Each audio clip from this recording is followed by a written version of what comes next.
days ago, the Politecnico Milano Department of Design released a detailed report called On Bridge the World. It's about change that emerged during the shelter-in-place time spent in the pandemic, about our relationship with what we call home. So, I decided to contact the team responsible for the project, not only to understand the purpose of the project itself, but also what discovery they made which could change the way we design for living space. 3, 2, 1, live. Hello everyone, this is Mirko, host of Alia Stories, and today we will talk about a newly published research conducted by the Politecnico Milano about the impact of the COVID pandemic as created in redefining our priorities in terms of living spaces. And representing the Politecnico Milano design department, today we have three guests that I'm pleased to welcome. Francesco Zurlo, Head of Product Design course and Professor of Strategic and Furniture Design. Ciao to everyone. Sue Pei, postdoctoral PhD and Senior Designer Research. Hi, everyone. And Daniela Maurer, Designer and Senior Researcher. Hi, everyone. Thank you again for joining to this podcast. At first, Milano is internationally known for fashion and furniture design, but in the past decades, Milano has become the hub for many other aspects of the world design. And I have a question for you, Francesco. Can you briefly introduce us what the Politecnico Milano does and what is about the design department? We did this research in our research laboratory called CI Lab, Creative Industries Lab. And this is a research laboratory focused on creative industries. The idea is how to link together mature industries and creative industries, so creating the occasions of meeting together.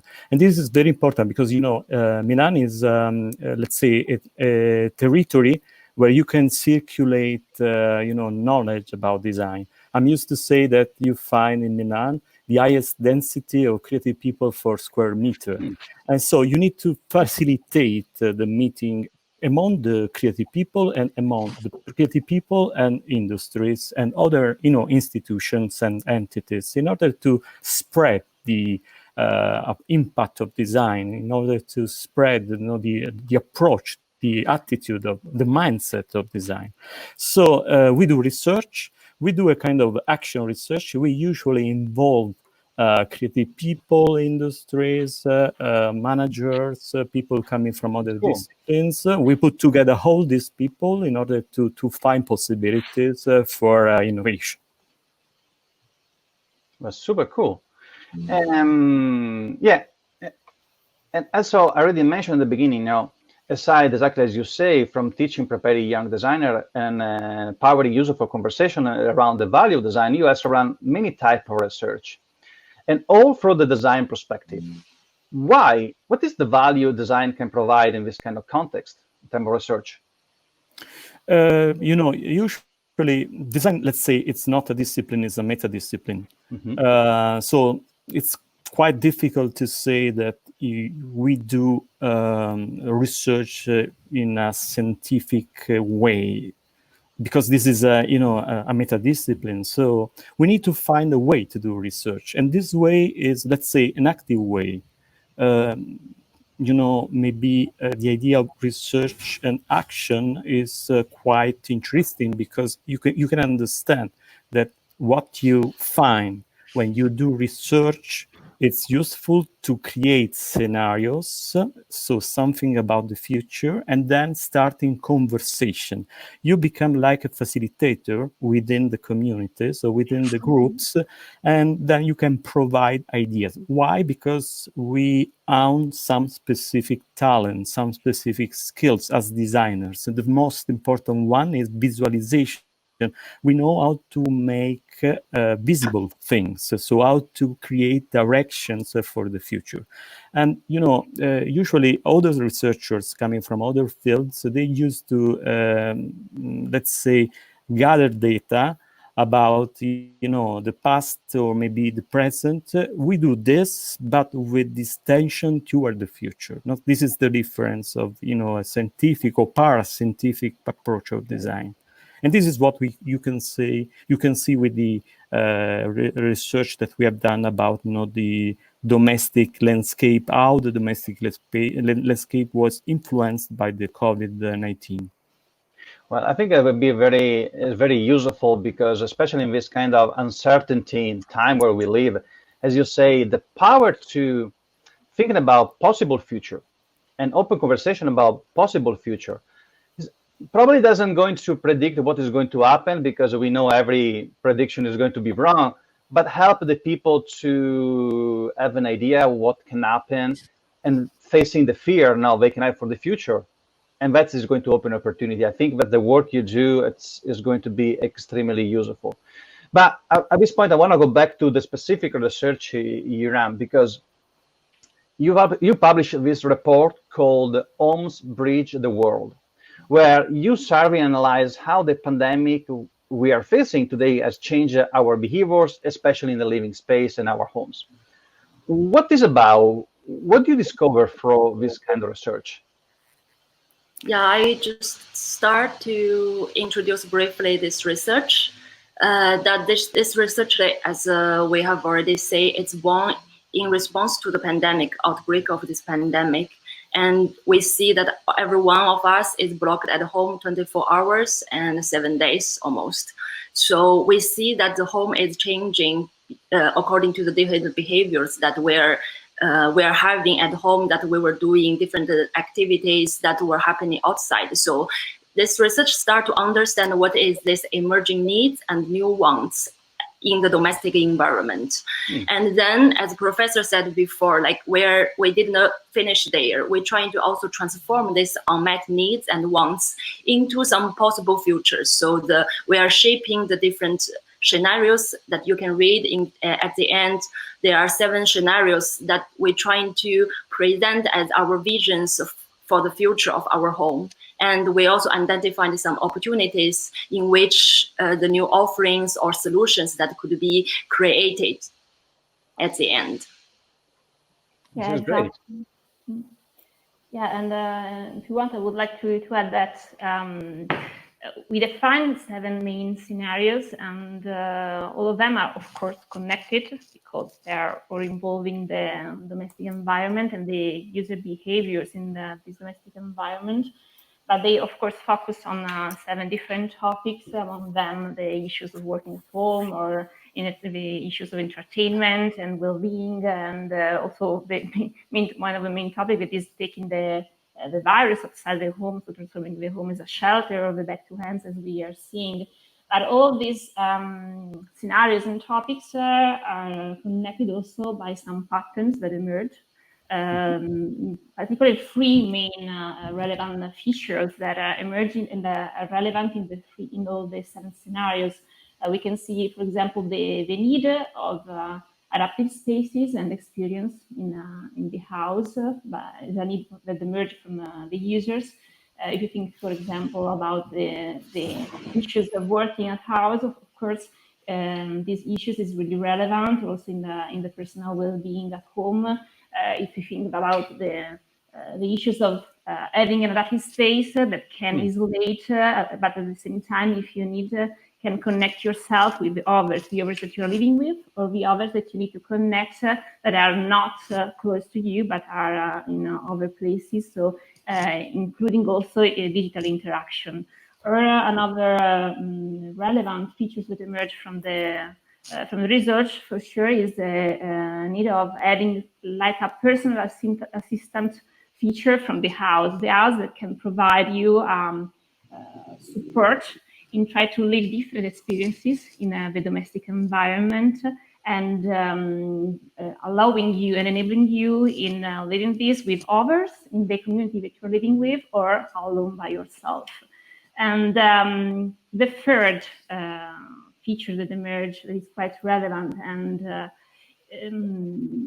is transversal to all the scenarios is for sure the integration of the digital and the technological aspect in the physical environment, in what we usually call the phygital aspect of technology. So how the house can become a platform that is actually a touch point in which the physical and the digital interaction are convergent and connect together and enabling a new possibility for the user. Yeah, that's very, very, very fascinating. And actually, I found the last aspect you just mentioned, this digitalization and technology integration is surfacing everywhere in your research. Probably one of the most interesting, because I see more like this kind of practice merging with other expertise, like the shaping of the product itself, to create a common value. That's something. Did it surprise you in the research result, or was something you already expected have this kind of relevance? Actually, yeah, as you have said that we see this digitalization process in of different sectors already before this outbreak. But during this outbreak, we see that it's a boost of this digitalization in different sectors. And during our process of doing this research, thanks to all the cases we collected, also the replies from the people, we see that actually a lot of sectors and a lot of leading companies, they are already offering this digital solution, no matter in the entertainment sectors or in the well-being sectors. So the final solution in the end, it will not be a simple product or a simple service, but they consider how this person could have both aspects, but use it as a very in a supportive way, but at your home. So what do I mean? Maybe in the future, one of the things we're imagining, also we're trying to understand better, is there will be option that you are going outside with friends to see friends physically and doing something together, or you can do it in another totally another way, but at your home with the people you selected and in the way you want it, but supported by both your home as a physical environment, but also the digital support from some companies or as some offerings. So we see there are already some initiatives that emerging, like the digital trainers or the community training activities, and also both as the well-being activities, but also as entertainment activities.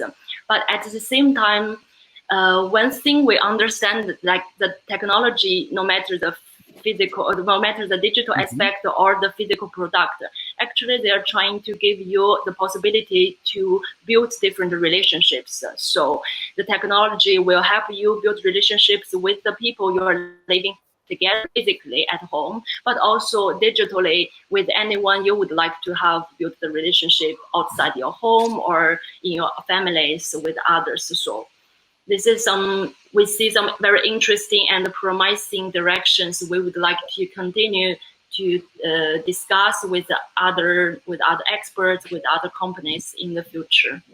Sound like this pandemic just offer us an opportunity to actually confirm, identify the existing trend that was already in the market, and now we have actually really proved we are accelerating the shift in adopting this kind of new behavior. This is great.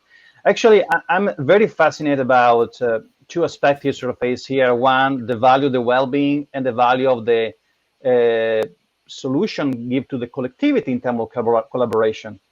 That's because I feel like often now when you are a designer, you are just so focused on design for improvement feature, for performance, for in the industrialization sometimes of the products itself. And so many times, I don't want to say just the designer, but the organization around the business selling products, they don't think so much about what's the value of your work in terms of well-being, or what's the value not only for the user, but for the collectivity around the person himself. Do you think this kind of attention to these two aspects, the well-being, the value of the well-being, and the collectivity, is going to become in the next future more important and relevant as designer to keep in mind?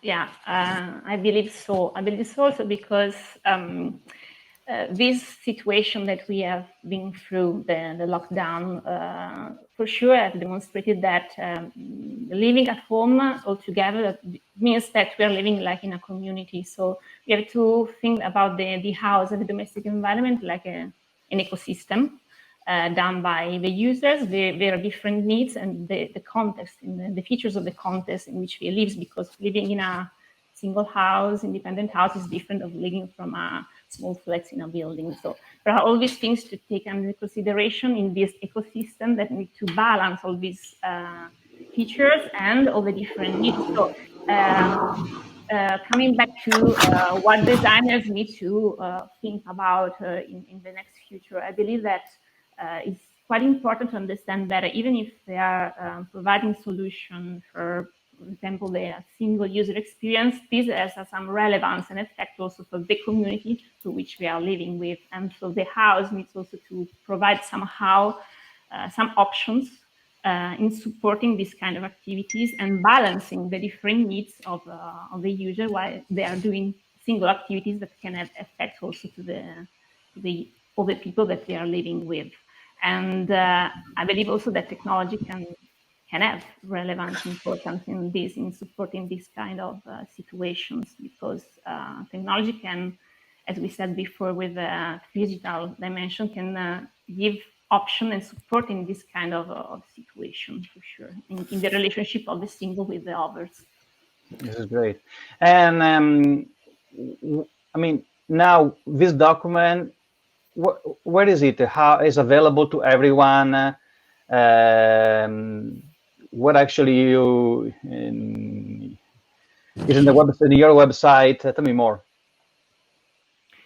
Yeah, yes, actually, it's available to everyone. There is a link for the free download of this report on the website of CLAB, that is the great. research group. And yeah, we would like to give free access to this report because we want actually to share all this information, all the work on these sites that are coming out of this research, because actually we want to proceed in this work, and we would like to ask to others to join us in this work. But do you see this research and report more like one work just you done right now, or is it something you are thinking to keep alive and maintain and evolve over time? Because I feel like now we just experienced this kind of pandemic and shelter-in-place situation, but now we are going to see probably a transition first to the new.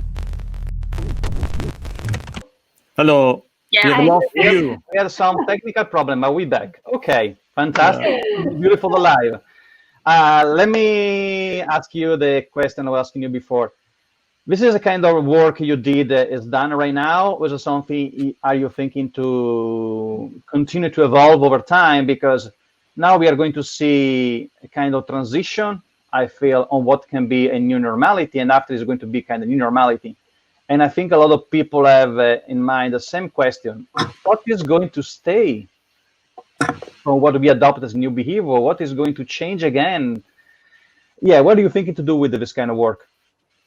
This is a kind of, let's say, a trigger for conversation. Also, starting conversation with some other creative groups, so maybe with companies. So we have just finished the workshop with a very important, famous company in Italy, Magis, exploring with them and with the students of the Master in Furniture Design of our Polydesign Consortium, possibilities coming from these scenarios, these directions, and so on. The results were very interesting. Let's say this is a kind of beta test or beta report that we want to update.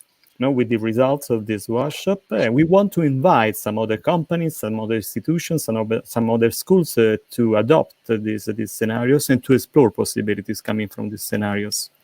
This is great. Well, we are almost at the end now on this episode, but I have a last question, and I think this is a good question for you, Francesco. It's more like a curiosity I always ask to every guest that we have here. What is innovation and where to find it? What is for you? Wow, it's a $1 million, question. Yeah, so. I know we require a totally independent conversation only about that, but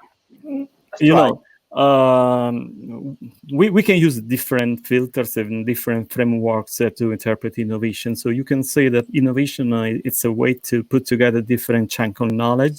So and maybe stressing diversity within the groups, within the communities, because if you have diversity, you can provide this different chunk of knowledge together, and this is good for innovation. But let's say we are designers, so I think the innovation for design is related to a magical word, meaning, sense. So innovation is about sense making. So what we have done with this report is quite interesting, because we let's say gathered some weak signals coming from case studies, so coming from some specific emerging habits and behaviors of people.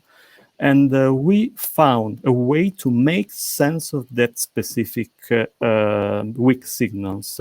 So it's a kind of pattern recognition where you find the meanings behind these patterns. And so this is what we have done. And this is what usually design does. So, a way to recognize patterns and to make sense about the weak signals coming from new behaviors, new habits, and so on. In this case, we were lucky because there was this disruptive phenomenon of COVID-19. Of the pandemia. So this pandemia pushed a lot the creativity of people. So we have seen a lot of creativity coming from this crisis. So and we try to define the boundaries of this framework, of these patterns, and this is the final result. Well, definitely, I think, as you say, give a meaning of what actually you recognize is probably the most challenging things to do, because it would be a lot of noise around that, but in the same time, it's going to be extremely useful. Well, I think now we are on the end of the episode, but before close, and thank you everyone, I want to remind for who is watching or listening to subscribe to Alia's stories in YouTube and Instagram. And if you want to know more about the Politecnico Milano and the research we discussed today, you can find all the links and information in the description here below. Francesco, Sue, Daniela, thank you so much for your time today. It was a pleasure talking with you. Thank you for having us. Thank you. Thank you so much. Thank you. Thank you. Bye. So much. Bye. Bye. Bye, Mirko. Bye. Bye.